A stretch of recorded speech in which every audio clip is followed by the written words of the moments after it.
Good morning, Senator Downing and Chairman Keenan and the other members of the panel. With me to my right is Greg Cooper, the Director of our recycling programs. Good morning. Thank you for having us here, and thank you for putting me first on the list. It's a rare occasion that I'm first on the list, and I appreciate that. I'm here today to urge the committee to support the expanded bottle bill in Massachusetts. As some of you know, I became commissioner in January of this year, and one of the first things I did was meet with a lot of stakeholders to hear their positions about the expanded bottle bill.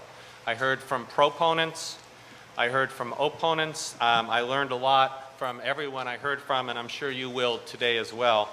And one of the things I asked my staff to do was to gather some additional information in response to some of the concerns that have been raised by some of the opponents. And in a moment, I'd like to tell you a little bit about some of the additional information we gathered in response to some of the things we heard.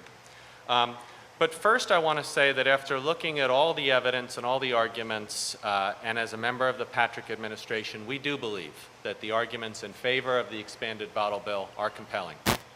First and foremost, from our point of view, the expanded bottle bill will be a win for the environment. D.E.P tracks information very carefully about waste stream data, and we know that the nickel that's put on a bottle drastically increases recycling rates. Beverages that are carbonated and have the 5-cent deposit achieve about an 80% recycling rate in Massachusetts. Beverages that do not are somewhere between about 35 and 40%. We also know that the number of non-carbonated, non-deposit bottles are very large and are expanding. We estimate about 1.5 billion bottles of non-carbonated beverages are sold in Massachusetts every year. So the consequence of recycling those bottles, boosting the recycling from under 40% to over 80%, which is what we predict will happen if the bottle bill is passed and expanded to cover these bottles, is a dramatic increase in the number of bottles that are taken out of the waste stream, as much as 500, 600, 700 million bottles. Now, the consequence of taking all of that trash out of the waste stream is less trash in public places, in our ball fields, in our soccer fields, in our riverbeds, in our parks.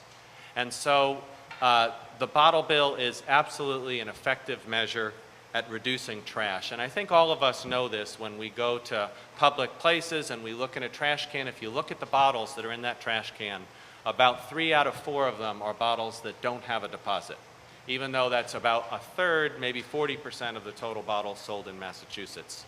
So the deposit is proven to work, it's proven to increase recycling rates, it's proven to reduce trash in public places, and our studies indicate that the bottle bill will also save cities and towns money, because the money that they spend now collecting those bottles in public places and collecting those bottles in the trash in the communities that don't have the recycling programs cost those cities and towns money.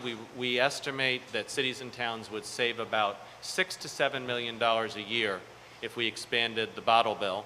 And I'm heartened that many of our cities and towns have recognized this. I believe that approximately 200 of the 351 cities and towns have come out in support of the bottle bill, and I think that's because they recognize that this is a money saver for them.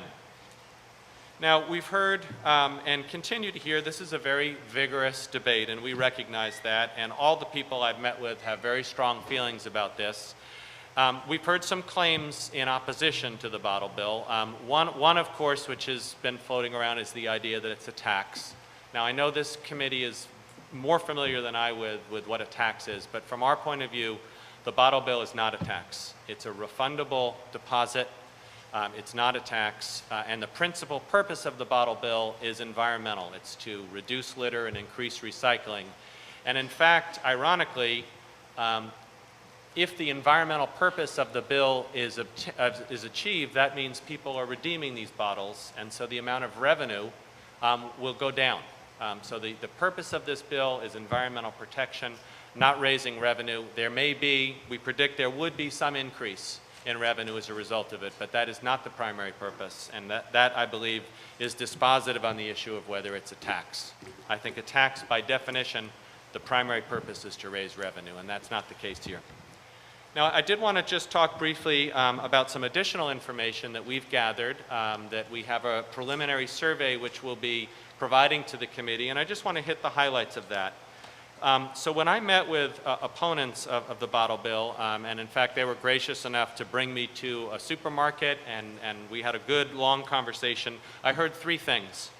One is I heard that the expanded bottle bill will increase costs that will be borne by the consumer. The second thing I heard was that the expanded bottle bill will reduce the range of consumer choice. There'll be less products available. And the third thing I heard is that it would impose a very significant administrative burden. I took those claims very seriously. I didn't reflexively discard them. I thought they were important claims that needed to be looked at. And I did ask my staff to look at Connecticut and Maine, both of which are states that have an expanded bottle bill.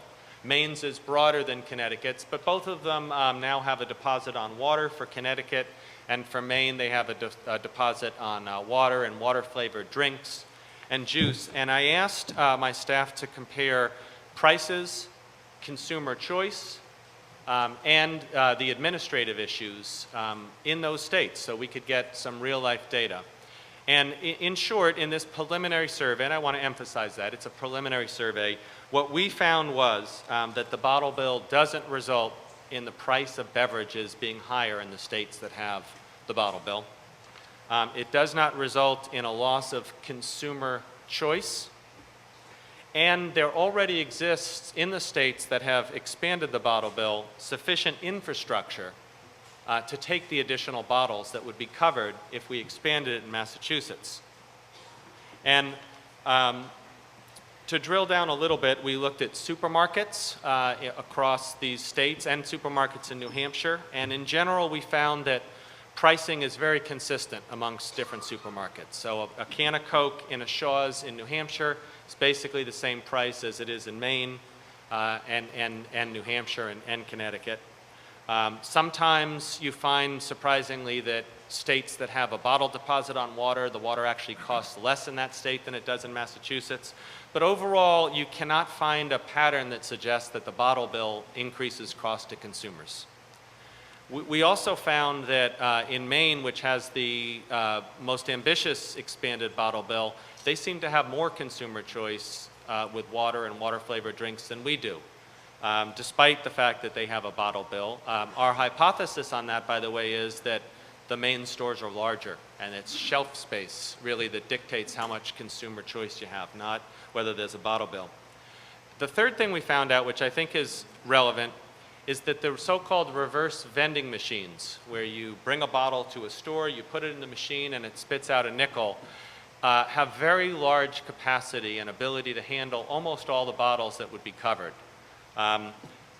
In Maine, those reverse vending machines are capable of taking about 90% of the bottles that people bring in. If you were to tweak the bill and exclude beverages that are 3 liters or more and juices, you'd get to about 100%. Those vending machines would take about 100%. And that's really important because what we found in Maine and Connecticut is the vendors had already invested in these reverse vending machines. They're able to take about 10 to 12,000 bottles a week. And so, a day. And so what happened was when the bottle bill expanded, the existing infrastructure was more than adequate to take these additional bottles. And we predict that would be the same result in Massachusetts because we interviewed a lot of store managers in Massachusetts. They have these reverse vending machines. And they are currently at a fraction of their total capacity. So we believe for the most part that if you enacted the expanded bottle bill, you would find that certainly the larger grocery stores would have the capacity to handle it, the additional inflow. And if you further tweak the bill to exclude certain types of beverages, you could get close to 100% of those bottles being processed the way they are. So in summary, we believe that this bill has very significant environmental benefits in terms of reducing trash, increasing recycling, lowering the cost to municipalities, and the case that it will be costly to consumers and difficult to administer and will result in consumer choice, we don't think is supported by the survey that we have done and the data that we've attempted to gather, which we'll be sharing with the committee. Having said that, again, having spent some time with the stakeholders, I do think there's some legitimate concerns that need to be addressed. There are issues about what the size of the containers and types of beverages are that should be covered. There's certainly issues about fraud that need to be addressed. There are issues about whether you should allow an opt-out for small retailers. And there's a number of other measures that I think are important to discuss and to engage in. And we would be very pleased if we have that opportunity to share with the committee what we've learned and thought about as a result of the outreach we've done. But we enthusiastically support the expanded bottle bill. We think it's really good for Massachusetts, and we think the time has come. And I thank you for listening and looking forward to sharing with you some of the information that we've compiled, and I'm happy to answer any questions. Is he speaking as well? No. He's here to answer questions, the tough questions. Anyone on the panel have a question? I'll throw one out there, I guess, as the chair, my prerogative. The bill has been in existence for some 30 years now. When it started, we didn't have the extensive curbside that we have today. I know there are issues that I respect and appreciate, and my co-chair is a district out in the western part of the state. In the big picture, if we were starting today to create, assuming there's no bottle bill at all, if we were going to try to create a program to bring in recycling, would this be a program that you would propose, given the state of curbside recycling and would this be the most efficient program that you would propose?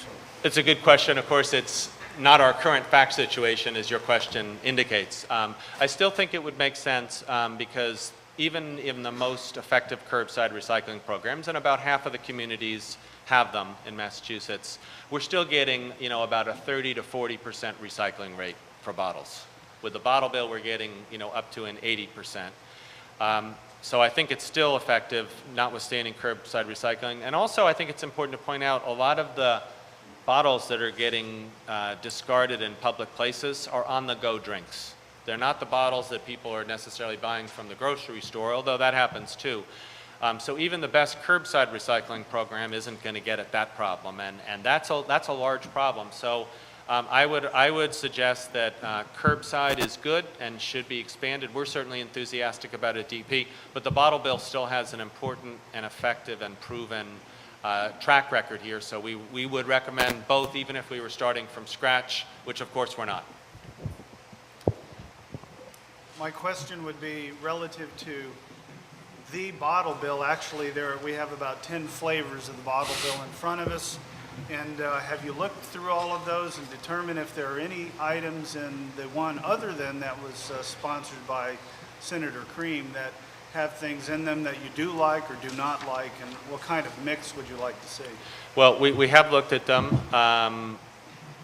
I think there's good elements in a lot of the different bills, and I don't want to dodge your question, but since I don't have them so much committed to memory right now, I'd rather get back to you specifically about the match. But some of the issues that I identified at the end of the testimony, fraud, retailer opt-out, the size of the beverages, I think are very important ingredients in the overall success of a bill.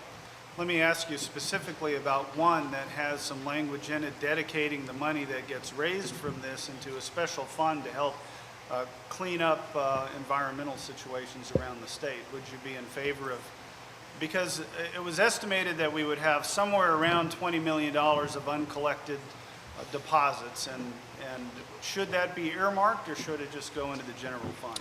Well, of course, from D.E.P's perspective, we have in the past received money from the unclaimed deposits, and we've put them to good use to boost up recycling programs and other environmentally beneficial things. And so obviously we would welcome that opportunity if it arose. But I do want to emphasize again that we don't see the primary virtue of the bottle bill to be raising revenue. Thank you. Thank you, Commissioner. We appreciate Thank you very much. testimony here today.